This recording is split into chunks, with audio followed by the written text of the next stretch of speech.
آپ جب خدا کو پہچاننا چاہیں گے تو یہ کہیں گے کہ خدا وہ ہے جو مکان و مکانیات سے پاک ہے، کسی مکان میں نہیں رہتا، کسی جگہ نہیں رہتا، کسی گھر میں نہیں رہتا، کسی ایک مقام پر نہیں رہتا، وہ خدا ہے۔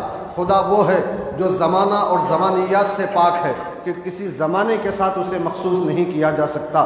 خدا وہ ہے جو سب سے بلند و برتر ہے۔ آسانی سے آپ کے سمجھ میں آ جائے گا کہ جو سب سے اونچا ہو، سب سے اعلیٰ ہو اور کسی زمانے میں اسے مقید نہ کیا جا سکے، کسی جگہ میں اسے محدود نہ کیا جا سکے، وہ خدا ہے۔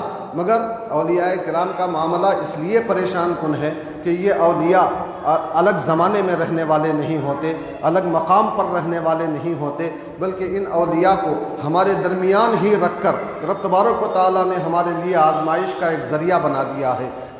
ہمارے درمیان یہ رہتے ہیں، ہمارے جیسے ہی نظر آتے ہیں، ہمارے جیسے ہی ان کے ہاتھ پیر ہوتے ہیں، ہماری جیسے ہی ان کی آنکھیں ہوتی ہیں، ان کے کان ہوتے ہیں، ہمارے جیسے ہی یہ اڑتے بیٹھتے چلتے پھرتے کھاتے پیتے ہیں۔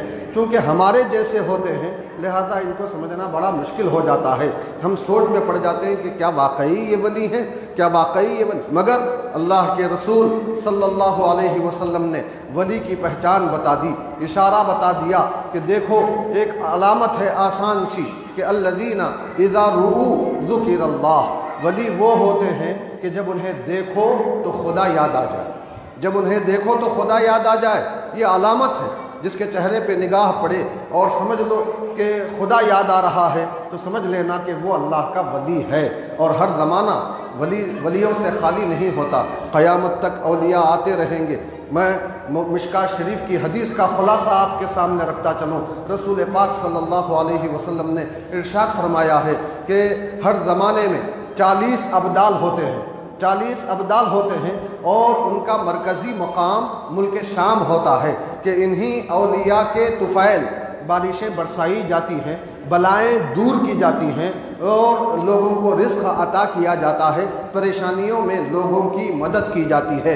اور جب ان 40 ابدال میں سے کسی ایک کا انتقال ہو جاتا ہے تو نیچے درجے کے اولیاء میں سے کسی ایک کو ترقی دے کر ان 40 کی تعداد کو پورا کر دیا جاتا ہے۔ یہ 40 کی تعداد قیامت تک باقی رہنے والی ہے کہ انہی کے صدقے میں یہ دنیا قائم ہے۔ پریشانیاں آتی ہیں، آپ سوچیں گے بہت ساری پریشانیاں آ رہی ہیں، یہ اولیاء جب موجود ہیں تو پھر ہماری پریشانیاں دور کیوں نہیں ہوتی؟ یہ کرونا وائرس فوری طور پر ختم کیوں نہیں ہوتا؟ یہ جو پریشانیاں اور مختلف انداز میں ہمارے سامنے آ رہی ہیں یہ ختم کیوں نہیں ہوتی؟ تو اس کا مختصر سا جواب یہی ہوگا کہ بھائیوں، مصیبت ہو سکتا ہے اور بڑی آنے والی رہی ہو، اللہ نے ان اولیاء کے طفیل اس مصیبت کو ہم سے ٹال دیا، ہم سے دور کر دیا۔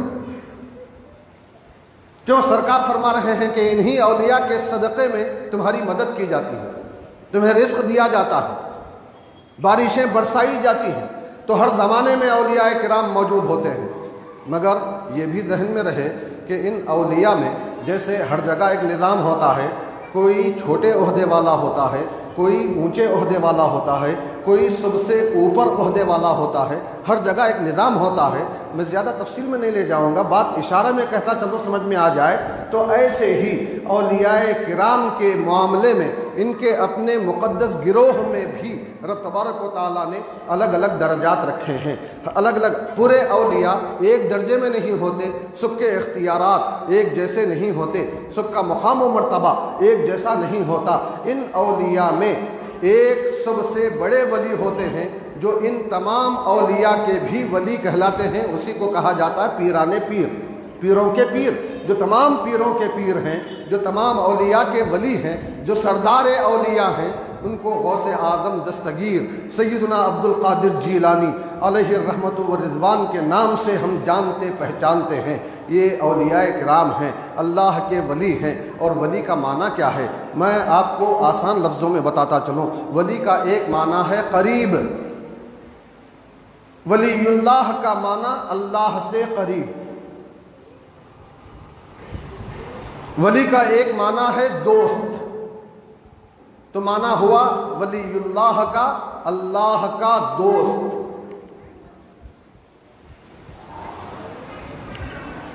تو اب جو اللہ کا قریب ہو، اللہ سے قریب ہو، اللہ کا دوست ہو،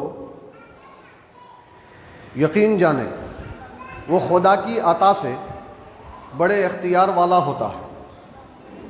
جو بادشاہ کے قریب ہوتا ہے اس قربت کی وجہ سے اسے بھی کچھ اختیارات مل جاتے ہیں۔ اب یہ احکم الحاکمین شہنشاہ کل قادر مطلق سے جو قریب ہوگا تو کیا انہیں رب تبارک و تعالیٰ اپنے کرم سے اختیار اور اقتدار والا نہیں بنائے گا؟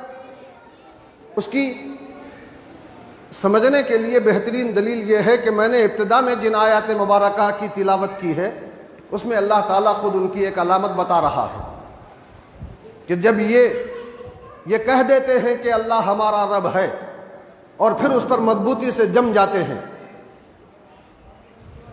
تو تتنزل علیہم الملائکہ، ان کے پاس فرشتوں کا نزول ہوتا ہے، فرشتے آتے ہیں۔ انبیاء کرام کے پاس بھی فرشتے آتے رہے مگر وہاں وحی الہی لے کر آتے رہے۔ کیوں؟ اس لیے کہ وہ نبی اور یہ اولیاء چاہے جتنی عبادت کر لے، ولایت کے چاہے جتنے بلند و بالا مرتبے پر فائز ہو جائیں، یہ نبی بننا تو دور کی بات ہے، صحابہ کے قدم تک بھی نہیں پہنچ سکتے۔ جن کو سرکار کی صحبت نصیب ہوئی ان کی برابری کوئی نہیں کر سکتا۔ تو اولیاء کے پاس فرشتے آتے ضرور ہیں مگر وحی لے کر نہیں آتے۔ کیا کرنے آتے ہیں؟ باتیں تو بہت ساری ہیں مگر میں اسی آیت کی روشنی میں چند باتیں آپ کے سامنے رکھنا چاہوں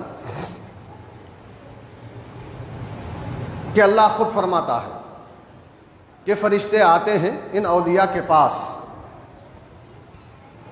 کیا مجدہ سنانے کے لیے آتے ہیں؟ اللہ تخافوا ولا تحزنوا، کہ تم لوگ کسی کا خوف نہ کرو اور رنجیدہ مت ہو۔ تو اولیاء بے خوف و بے رنج۔ یہاں سے کچھ لوگ بہکانے کے لیے کہتے ہیں دیکھو اہل سنت و جماعت کا دعویٰ ہے کہ اولیاء کو خوف نہیں ہوتا، اولیاء بے رنج ہوتے ہیں، گویا ان کو خدا کا خوف بھی نہیں ہوتا۔ بات ایسی نہیں ہے، بلکہ جو جتنا بڑا خوف والا ہوتا ہے وہ اتنا ہی بڑا ولی ہوتا ہے۔ آپ جانتے ہیں کہ بعد از بزرگ خدا توئی خدا قصہ مختصر مشہور کہ اللہ کے بعد اگر کسی کا مقام و مرتبہ ہے تو وہ ہمارے اور آپ کے آقا سرکار کا مقام۔ تو سرکار کیا بے خوف تھے؟ اللہ کا خوف نہ تھا؟ خود سرکار اپنی زبان مبارک سے ارشاد فرماتے ہیں انی لا اخشاکم للہ واتقاکم لہ، یقیناً اے لوگو میں تم سب میں سب سے زیادہ اللہ کا خوف اور اس کی خشیت رکھنے والا ہوں۔